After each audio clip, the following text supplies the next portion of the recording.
La CGT, faux et sud, opposée au contenu des ordonnances qui doivent réformer en profondeur la législation du travail, appelle à se mobiliser.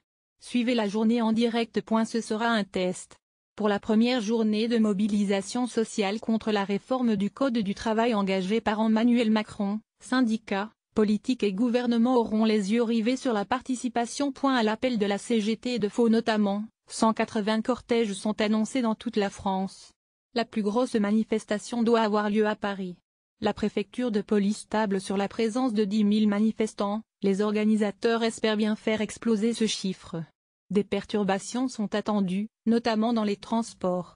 Suivez le déroulement de la journée en direct. 7h57. Les travaux compliquent. En plus du barrage filtrant installé sur la 6 à Villabé par les forains, la congestion est due à des travaux. Jusqu'à fin octobre, on circule sur 2 voies dans les 2 sens entre Ormois et Villabé du fait de la réparation du pont d'Ormois et sur l'Essonne. 7h55. L'enjeu. Avec cette réforme, le gouvernement veut donner plus de liberté et de sécurité, tant à l'employeur qu'aux salariés pour débloquer l'emploi. Les syndicats craignent une plus grande précarité pour les travailleurs. 7h45. Des chiffres pour débattre.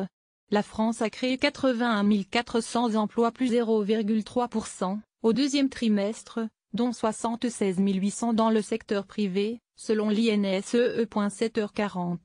Martinet croit au pouvoir de la mobilisation. Même si le gouvernement a prévenu qu'il ne reculerait pas sur la réforme du Code du travail, le numéro 1 de la CGT pense que les manifestations peuvent le faire plier. Évidemment, ça dépend du nombre de citoyens qui seront mobilisés. Il y a des gouvernements qui étaient droits dans leurs bottes et qui ont dû retirer leurs bottes, explique Philippe Martinet sur France 2. 7h35. Déviation.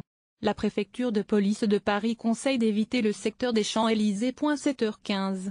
Lyon, Roanne. Des camions transportant habituellement des manèges s'installent sur le périphérique lyonnais et près de Roanne, Seine-Maritime, sur la 13.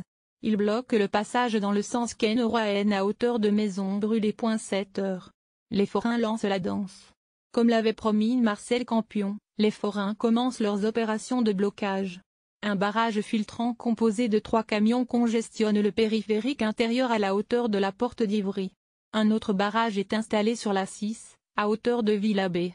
Selon des internautes, ils sont aussi place de l'Étoile à Paris, à Épernay, Marne, notamment. Le Parisien.fr.